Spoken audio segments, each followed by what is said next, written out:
मैं हूं अंकित अवस्थी, आप है मेरे साथ में। 45,000 करोड़ रुपए की लागत से बांसवाड़ा के अंदर परमाणु रिएक्टर से बिजली उत्पादित करने की क्षमता का शिलान्यास करेंगे। कुल मिलाकर के न्यूक्लियर रिएक्टर्स जीते जागते न्यूक्लियर बॉम्ब जैसा डर देके जाते हैं कि अगर ये फट गए तो भाई साहब चिंता हो जाएगी। अब आप कहेंगे भाई साहब आप क्यों डर रहे हैं कि फट गए? क्योंकि हम राजस्थानी हैं, हम पाकिस्तान से सीमा साझा करते हैं। राजस्थान पाकिस्तान से सीमा साझा करता है और राजस्थान बॉर्डर पर पहले भी भारत पाकिस्तान का युद्ध हुआ है। ऐसे में राजस्थान के अंदर बांसवाड़ा ही अगर यहां पर न्यूक्लियर रिएक्टर लगाया जाता है तो क्या हम दुश्मन की जद में नहीं होंगे? ऐसा क्या है भाई साहब, चक्कर यह है कि ये जो न्यूक्लियर रिएक्टर्स होते हैं ये लगते हैं, लगने के साथ साथ कुछ चिंताएं लेकर आते हैं। चिंताएं कैसी? अगर गलती से दुश्मन ने इनको निशाना बना दिया, न्यूक्लियर रिएक्टर ब्लास्ट हो गया तो ये न्यूक्लियर बम फटने जैसा ही माना जाता है। दुनिया में चेरनोबिल के अंदर हुआ हादसा आज भी याद किया जाता है। बस भारत के अंदर रिन्यूएबल एनर्जी के अंदर हाल ही में जिस तरह की ये चीजें दिखाई दी, उनमें न्यूक्लियर एनर्जी ने भी एंट्री कर ली। न्यूक्लियर एनर्जी हालांकि पॉल्यूशन मुक्त तो नहीं है, लेकिन कार्बन डाइऑक्साइड का पॉल्यूशन नहीं है। वो रिन्यूएबल एनर्जी भी नहीं है, लेकिन हाँ क्लीन एनर्जी माना जाता है, क्योंकि उसके साथ में ग्रीन एनर्जी वाला टैग जुड़ा हुआ है, क्योंकि इससे कार्बन डाइऑक्साइड नहीं निकल रहा है। हाँ, प्रदूषण जरूर है अगर गलती से न्यूक्लियर रिएक्टर या हजार्डस कोई एक्टिविटी हो जाती है, उसके साथ कोई मिसहैपनिंग हो जाती है तो। एनीवे, और राजस्थान में वो 45,000 करोड़ से न्यूक्लियर रिएक्टर स्थापित करवाना आ रहे हैं, तो ऐसे में इतना सन्नाटा क्यों बरपा है? मतलब कोई भी व्यक्ति इस बात पर ये टिप्पणी क्यों नहीं कर रहा? मतलब आए दिन जब भी कोई फैक्ट्री, जैसे मान लीजिए कि फॉक्सकॉन उठा करके महाराष्ट्र से गुजरात में आ जाए, या फिर कोई बड़ी कंपनी चाहे सेमीकंडक्टर बनाने वाली है या एप्पल का फोन बनाने वाली है, कार निर्माण वाली है, इसको लेकर राज्यों में होड़ मची रहती है कि साहब ये हमारे राज्य में होना था, ये हमारे राज्य में होना था।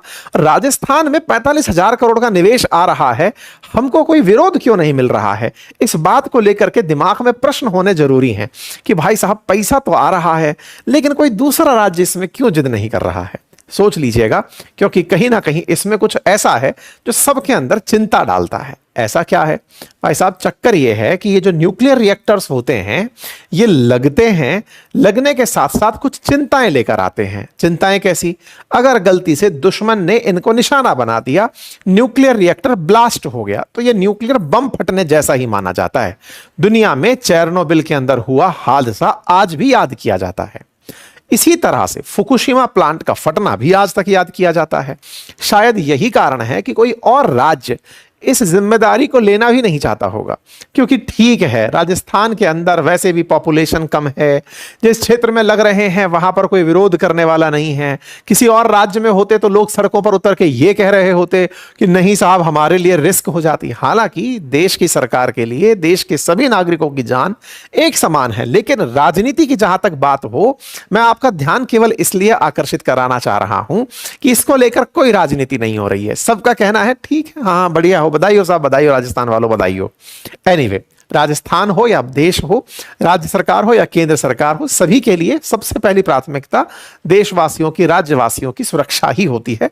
आज हम आपको वो भी बताएंगे कि कैसे ये रिएक्टर बनाया जा रहा है ताकि आपकी और हमारी जान को कोई दिक्कत ना हो। एनीवे, फिलहाल के लिए एक और प्रश्न बनता है और वो ये है, बांसवाड़ा ही क्यों? अगर इतना ही डर था तो इसको जैसलमेर बॉर्डर पे लगाते। जैसलमेर बॉर्डर पर अगर गलती से पाकिस्तान इस रिएक्टर में बम गोला भी फेंकता तो कम से कम यहीं से निकली रेडिएशन 2-4 पाकिस्तानियों को भी तो नुकसान पहुंचाती। बिल्कुल बॉर्डर पे ही बनाना चाहिए था, क्योंकि रिएक्टर को यह थोड़ी पता होता है कि इंडिया में लगूंगा तो इंडिया में ही रेडिएशन फेंकूंगा। वो तो सब जगह फेंकेगा, वो हो सकता है कि पाकिस्तान वालों को भी नुकसान पहुंचाए। फिर ये बड़ा सवाल कि भाई साहब न्यूक्लियर रिएक्टर हमारे राजस्थान में बांसवाड़ा में ही क्यों? और एक सवाल और कि न्यूक्लियर रिएक्टर की बात करें तो राजस्थान में तो रावत भाटा जो है वहां पर भी न्यूक्लियर रिएक्टर लगा हुआ है कोटा के पास।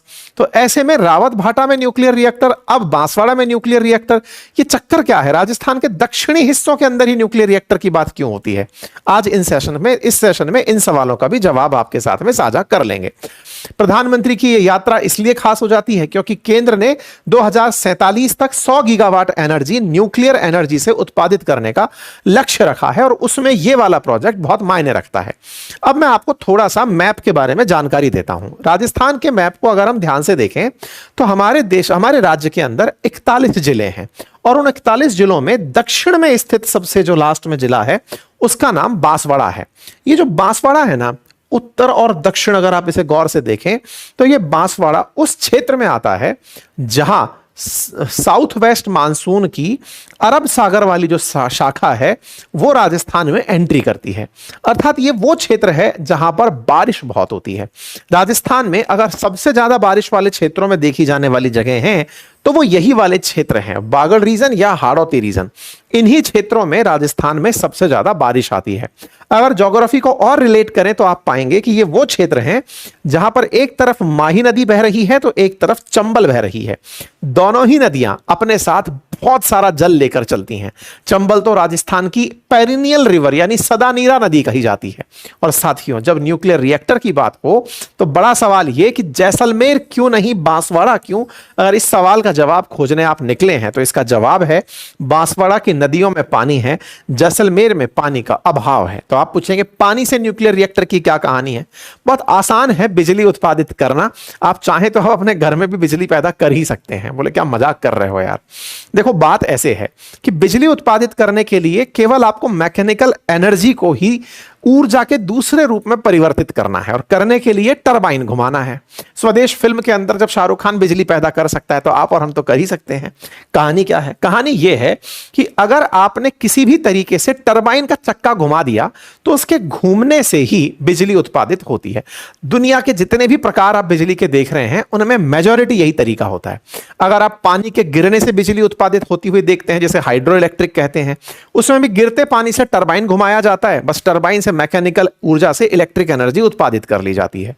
ठीक ऐसे ही अगर कोयले से बिजली उत्पादन की बात अगर आप करें तो कोयले से भी जो भाप बनती है, असल में कोयला जलता है, कोयले से पानी को उबाला जाता है, पानी उबलता है, उससे भाप बनती है और भाप को प्रेशराइज्ड भाप के रूप में रिएक्टर पर भेजा जाता है। रिएक्टर घूमता है, भाप ठंडी होती है, ठंडी होकर वो पुनः पानी में बदल जाती है। तो पानी घूमते घूमते रिएक्टर को घुमा रहा होता है। अल्टीमेटली स्टीम से रिएक्टर को, स्टीम से टरबाइन को घुमाया जा रहा होता है। ठीक है, मतलब कुल मिला करके पानी की जो भाप है जिसको कि फेंका जा सकता है तेजी से, उसी के लिए सारे खेल किए जा रहे होते हैं। न्यूक्लियर रिएक्टर में भी यही है। न्यूक्लियर रिएक्टर के अंदर नाभिकीय विखंडन से जो ऊर्जा उत्पन्न होगी उस ऊर्जा से पानी को उबाला जाता है और उबला हुआ जो पानी है उससे बनी हुई भाप टरबाइन को घुमाती है और टरबाइन से बिजली उत्पादित होती है। कुल मिलाकर जरूरी क्या है? दो चीजें जरूरी हैं। पहला, जो चीज ऊर्जा उत्पादित करे यानी जल करके ऊर्जा निकाले, एक तरफ कोयला था तो दूसरी तरफ न्यूक्लियर फ्यूल था। न्यूक्लियर फ्यूल यूरेनियम है, उसको तोड़ करके नाभिकीय विखंडन से ऊर्जा उत्पादित करनी है। बस उस ऊर्जा से बिजली बनेगी, मतलब उस ऊर्जा से भाप बनेगी और वो भाप ही टरबाइन को घुमाएगी। यही काम हम लोग करते आ रहे हैं रावत भाटा में, जहां रावत भाटा के अंदर चंबल पर बने बैराज से ही यह सारा काम किया जा रहा है। ठीक इसी प्रकार से कोटा के अंदर जो थर्मल पावर प्लांट है वहां पर कोटा बैराज का जो पानी है उसको भाप के रूप में यूज किया जा रहा है। ऐसे ही बांसवाड़ा के अंदर एक डैम है जिसका नाम है माही बैराज माही सागर, और उसी बांध के ऊपर साथियों, उसी बांध पर ही जो पानी है उसी पानी से प्रेशराइज्ड हैवी वाटर रिएक्टर चलाया जाएगा। तो कुल मिलाकर के बांसवाड़ा का चयन दो तरह से हुआ। पहला, ये तो एक तरह से सुरक्षित डोमेन में है, मतलब उस क्षेत्र में है जो कि बॉर्डर से दूर है। दूसरी सबसे बड़ी बात, क्या पानी बहुत है, पानी का साधन होना ही यहां की सबसे बड़ी सही स्थिति बनकर के निकलकर आता है और माही के ऊपर बना हुआ डैम ही इसकी सबसे बड़ी उपयोगिता सिद्ध करता है। ठीक है, तो उम्मीद है कि आपको यह बात समझ में आई।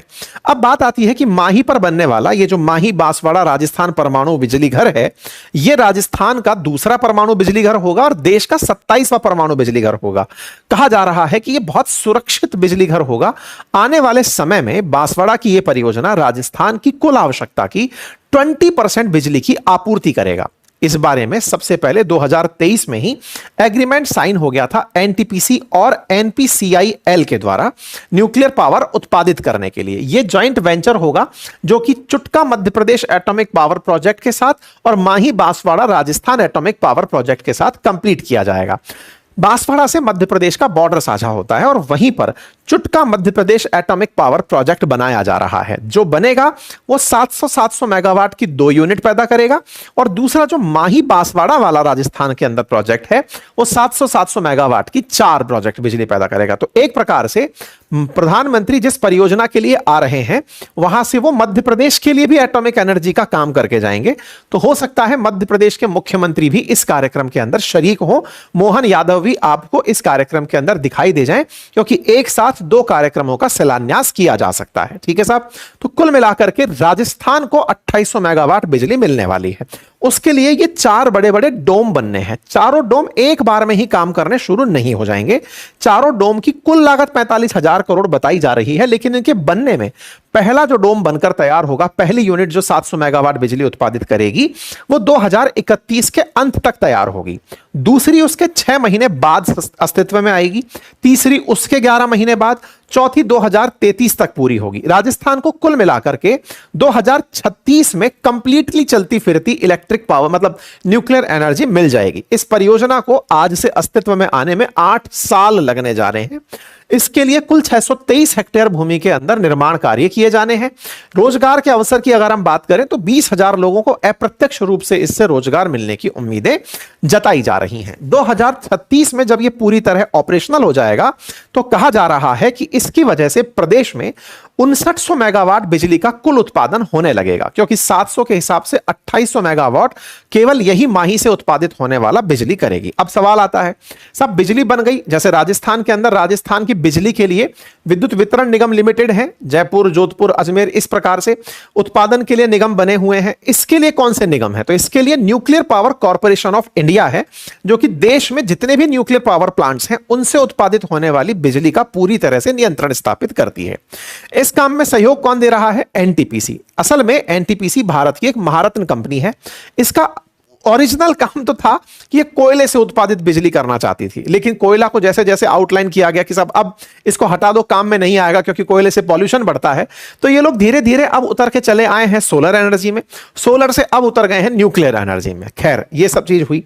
अब सवाल है कि सर ये तो एक तरीके से हल्की फुल्की चिंता भी देता होगा, क्योंकि लोगों के मन में आता होगा कि यार कल को कुछ हो गया इस प्लांट में तो हमारे तो दिक्कत हो जानी है, ये तो बात सच है। ऐसे में इस बात के बारे में 2024 में कुछ प्रोटेस्ट की खबर निकल कर आई थी, जब न्यूक्लियर पावर प्लांट का विरोध हो रहा था। लेकिन विरोध करने वालों का असल काम जो था, विरोध का कारण था, वो जमीन देने में विरोध था कि हमारे लोगों को अगर यहां से विस्थापित कर रहे हो तो इनके लिए कोई अच्छी जगह सजेस्ट करो।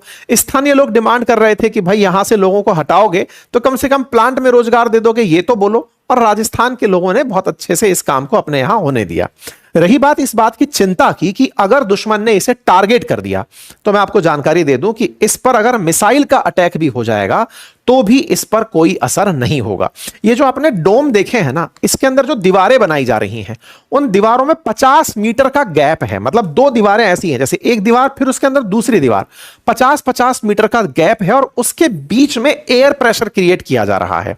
और इसको बनाने में 24 लाख क्यूबिक सीमेंट और 10,000 मैट्रिक टन स्टील का उपयोग किया जा रहा है। मतलब अगर मिसाइल भी आ जाए तो भी वो पूरी तरह बेअसर हो जाएगी। तो उम्मीद है अब आपको यह बात क्लियर हुई हो कि इसे माही के ऊपर ही क्यों बनाया जा रहा है, मतलब बांसवाड़ा में ही क्यों बनाया जा रहा है। तो आंसर है क्योंकि यहां पर माही रिवर बहती है, माही रिवर पानी का बढ़िया सोर्स है, उसकी वजह से यहां पर मतलब डैम बना हुआ है, और उस डैम के पानी को उपयोग में लेते हुए बांसवाड़ा के अंदर इसका निर्माण किया जा रहा है।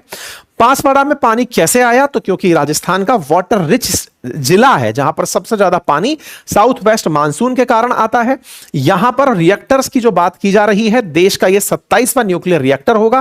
प्रेशराइज्ड हैवी वाटर रिएक्टर के रूप में इसे ट्रीट किया जा रहा है। यहां से उत्पादित जो ऊर्जा होगी वो ऊर्जा राज्य की मतलब राज्य की कुल आवश्यकता का 20% पूरा कर रही होगी। इससे पहले राजस्थान में ऑलरेडी रावतभाटा पावर प्लांट लगा हुआ है, जो कि कनाडा की मदद से देश में राज्य में स्थापित किया गया था। यह राज्य के अंदर ऑलरेडी 1180 मेगावाट बिजली का उत्पादन कर रहा है। तो राजस्थान के अंदर अब न्यूक्लियर पावर के लिए एक और सेंटर बनने जा रहा है। तो उम्मीद है कि आप सभी साथियों को इस कार्यक्रम से जुड़ी हुई तमाम जानकारियां मिल गई होंगी, दिमाग में उत्पन्न तमाम प्रकार के सवालों के यथार्थ जवाब मिल गए होंगे। जानकारी पसंद आई हो तो सभी साथियों से इसे साझा करिएगा। चैनल पर नए हैं तो सब्सक्राइब कर लीजिए। फिलहाल के लिए इतना ही, बाकी अपनी राय कमेंट बॉक्स में जरूर दीजिए। Thank you so much.